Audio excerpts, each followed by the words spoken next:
Instead, the Blue Devils took the floor wearing shirts with the word equality written across the chest.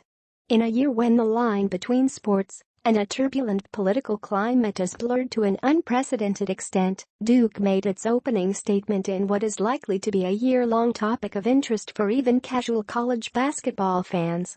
We had a few discussions as a team about what's been going on in the country, specifically with the national anthem, and we decided that as a team we would stand and wear the equality shirts, senior Grayson Allen said. What that would symbolize basically is a sentence that everyone knows: one nation, under God, with liberty and justice for all. The intrigue only built as it came time for the national anthem at Cameron Indoor Stadium. Although a slew of players across the NFL have either taken a knee or decided to stay in the locker room, it has yet to be seen what the response in college basketball would be. All of our guys want to stand, Duke head coach Mike Krzyzewski said. Not everybody wants to put their hand over their heart, and they don't have to do that. Some guys put their heads down because they're praying. Some people put their hands on the side or in the back.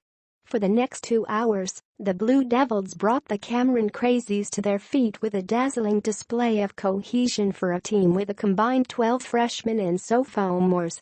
The steady perimeter play of Allen and freshman Gary Trent Jr. complemented the interior presence of Marvin Bagley III and Wendell Carter Jr. as Duke ran away from the Bearcats early in a 93-60 win. But back in the locker room, questions remained about the Blue Devils' opening statement, and not the one they made with their play. We went out and made sure that everybody was doing the same thing, Carter said. We were all involved. Coach brought it to our attention and we all said how we felt about the situation. We all made a plan together. But Carter's explanation of the team's motivation did not stop there.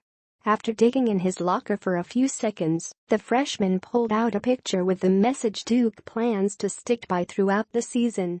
It's part of the Pledge of Allegiance, and it's basically what our program and our school is about, Krzyzewski said as he saluted military service members in attendance at the post-game press conference. That's what we want our country to be. That's why we stand in reverence to the men and women who have served our country, who have protected those rights, but also for every race, every gender, every religion.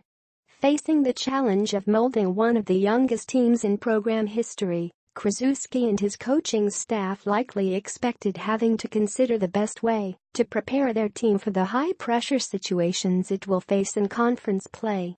But the Blue Devils decided they needed their response to one of the nation's most divisive topics before the regular season even got underway. Although Krzyzewski did not address any hypothetical scenarios about a player choosing to kneel, the head coach made it clear that his team will stay united through any circumstance. We wanted to initially let everyone know, when we stand, that's what we stand for, and we don't have to wear it all the time, but tonight, we did because it was the first time that this group stood together, Krzyzewski said. We are who we are, and we did that, and so be it. I'm proud of our guys. I think it's a heck of a statement. On some nights, the scoreboard at Cameron is what draws the attention of fans in the bleachers and writers on press row. But of late, it's simply not possible for everyone involved to stick to sports.